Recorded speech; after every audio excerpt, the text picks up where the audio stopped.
Picture an SUV that has plenty of space,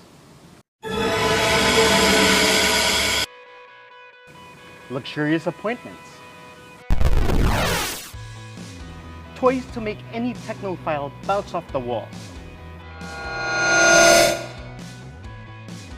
one that has all those creature comforts while offering a refined driving experience. Well, not too long ago, something like that would cost you an arm and a leg. Well, not anymore. Introducing the Geely Okavango.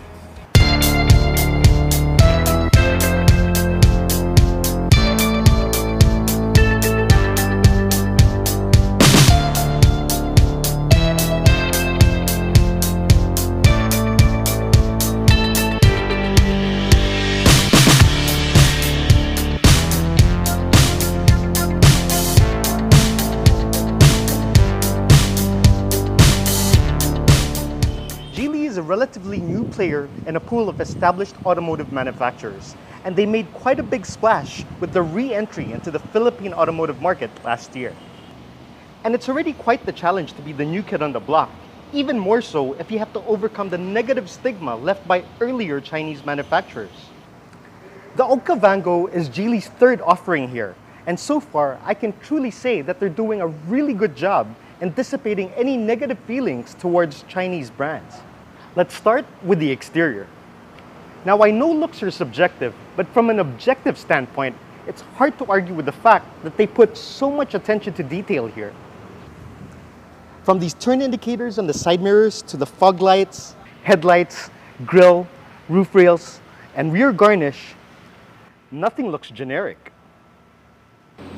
Now, the profile or silhouette of the Okavango may seem simple or even conventional, but I love how they refrained from using a cookie cutter approach with each and every part. I mean, even the lug nuts are eye candy. Then there's the fit and finish, and the panel gaps are extremely minimal and even around the entire car. As for the paint, it's immaculate. There's hardly any orange peel. And when it comes to build quality, all moving parts feel extremely solid and well built, and the doors close with a satisfying thud.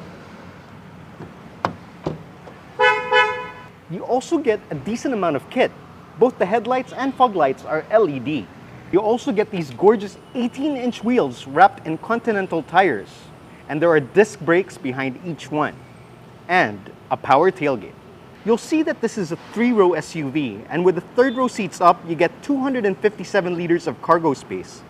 Folding the third row will give you 1,050 liters of space, and if that's not enough, you can fold the second row seats to give you a whopping 2,050 liters of space. Like with anything that wears the Geely badge, the interior of the Okavango is a treat. Now, it may not be as fancy as the Escara's interior, in the absence of a panoramic sunroof, and there's also hard plastics here and there, but it's still an extremely pleasant place to sit. And the materials used here are still extremely plush. There's leather touches on the dashboard, and these leather seats are extremely comfortable. Plus, they're power adjustable for both the front passenger and driver. Ergonomics is also pretty good. However, there aren't any physical buttons for the audio controls except for the ones on the steering wheel. So the front passenger would have to make do with using the touchscreen, which shouldn't be too much of a hassle since they're not driving. And speaking of climate controls, this has 3 zones. So the front passenger, the driver, and the rear occupants can set the cabin temperature to their liking.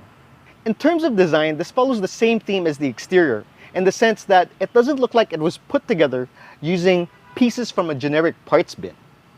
There's a central theme here that's unique to the Okavango, and that theme is evident from the door cards to the dashboard. Even the buttons and some of the switchgear look carefully crafted and purposely built for this interior.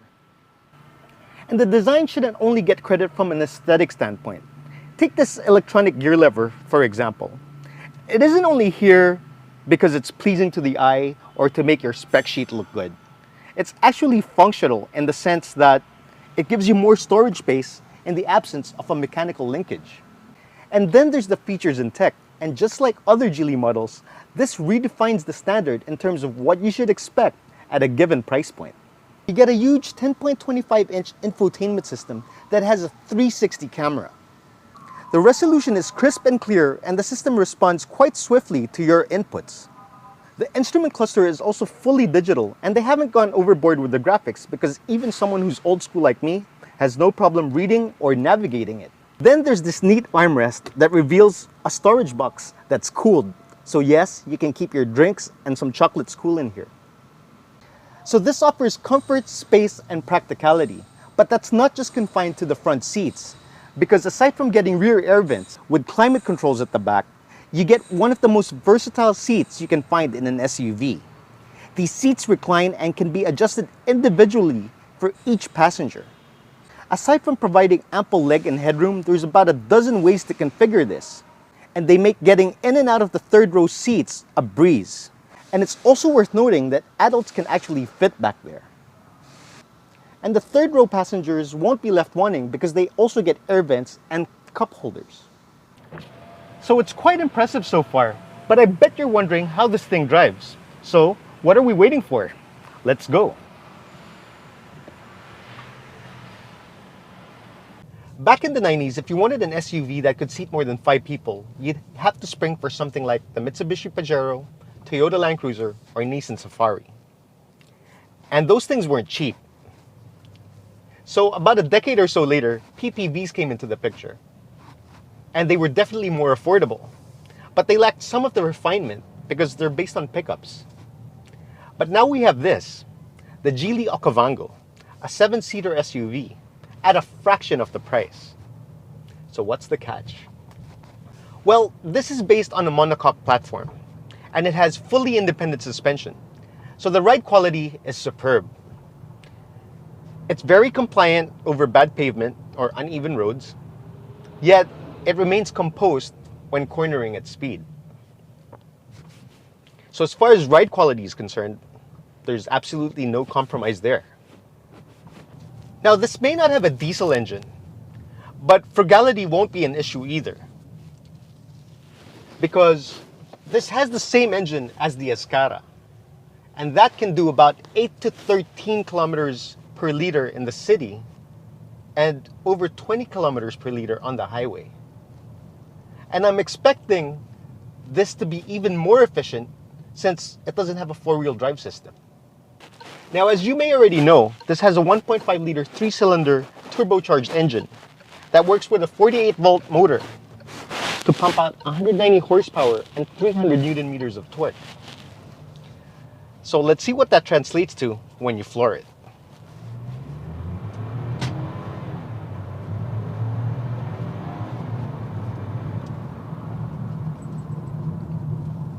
This is pretty quick.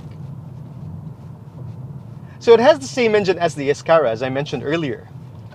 But for some reason, it feels a lot lighter and peppier. I'm not sure if this is lighter, but it definitely feels that way. Now, this is also made into a 7-speed wet-type dual-clutch transmission. And usually with DCTs, you'll find that the car hesitates to get off the line a bit. But I don't feel that with this. Now, I've been driving this around for about half an hour, and fortunately, I haven't encountered heavy traffic. But the thing is, I can't tell you if it's jerky at crawling speed. But so far, even at low speed, stop and go, I don't feel it jerking, which is a good sign. Now, when it comes to the steering, it's extremely light, and the ratio isn't that quick. So it really does feel like you're driving a bigger vehicle. But really, I don't think the Okavango has aspirations of being sporty. Because if it's refinement and comfort that you're after, this delivers. It delivers 100%. Now, NVH is also pretty good. The cabin does a decent job in isolating you from the noise outside. You can hardly hear the engine. And as far as visibility is concerned, I really can't complain. Now, despite this being a big vehicle, you have a really good commanding view of your surroundings. You do feel its size through the steering, but aside from that, it's kind of easy to maneuver. So in sum, there really isn't a compromise, because what we have here is an SUV that seats 7 people comfortably. Comfortably in terms of space and ride. Now, it may not have a diesel engine, but it's just as fuel efficient, if not even more.